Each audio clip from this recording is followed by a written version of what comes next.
গতকালকের যে ঘটনা সম্পূর্ণ বিবেচনা করে যা বুঝলাম, হয়তো রাষ্ট্র ভয় পাচ্ছে এই সিন্ডিকেট মাফিয়া চক্রদেরকে।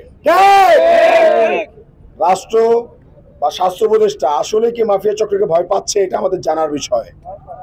আপনারা যদি ভয় পান তাহলে আমরা আপনাদেরকে বলবো আপনাদের কোনো ভয় নাই, আপনারা জনগণের কাছে সহযোগিতা চান। আমরা এখানে যারা আছি, আমরা সারা বাংলাদেশের প্রত্যেকটা মানুষ আপনাদের পাশে থাকবো, আপনাদের সাথে থেকে আপনাদের হাতকে শক্তিশালী করব এবং এই সিন্ডিকেটের বিরুদ্ধে আমরা লড়াই করবো ইনশাআল্লাহ।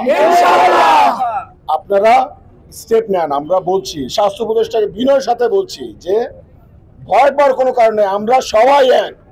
আপনারা দায়িত্ব নিয়ে এই সিন্ডিকেট মাফিয়া চক্রের বিরুদ্ধে আপনারা অ্যাকশন নেন, এই সমস্যাগুলো সমাধান করেন। আপনি বরিশাল আসেন, প্রয়োজনে ভোলায় যান, প্রয়োজনে দক্ষিণবঙ্গে যান, প্রয়োজনে উত্তরবঙ্গে যান, প্রয়োজনে যশোর যান, প্রয়োজনে রাজশাহী যান, প্রয়োজনে রংপুর যান। শুধু বরিশালে না, আপনি যেখানে মন চায় সেখানে যান, প্রত্যেকটা জায়গায় একই চিত্র, শেরে বাংলায় যেমন চিত্র। স্বাস্থ্য খাতটাকে সংস্কার করার জন্য আপনি চেষ্টা করে যান, আমরা আপনাদের সাথে থাকবো ইনশাআল্লাহ। আপনাকে 24 ঘন্টা আলটিমেটাম দেওয়া হয়েছিল, কিন্তু আপনি যে বরিশালবাসীকে সম্মান করলেন না, আমরা এটা বুঝে গেছি।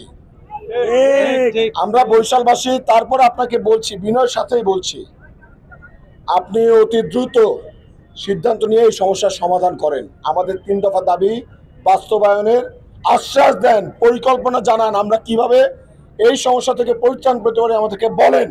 আমরা হাসি মুখে ঘরে ফিরে যাব, ফুলের মালা দিব আপনাদেরকে, ফুলের মালা ছিটিয়ে এখান থেকে চলে যাবো ইনশাআল্লাহ। এই স্বাস্থ্য খাত, এই সুচিকিৎসা আমাদের মৌলিক অধিকার, আমাদের মৌলিক অধিকার আমাদেরকে আদায় করে নিতে হবে।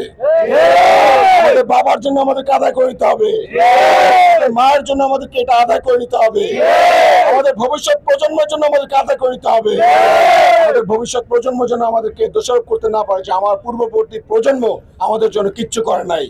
আমরা আগামীকালকে থেকে লাগাতার ব্লকেট কর্মসূচি ঘোষণা করলাম।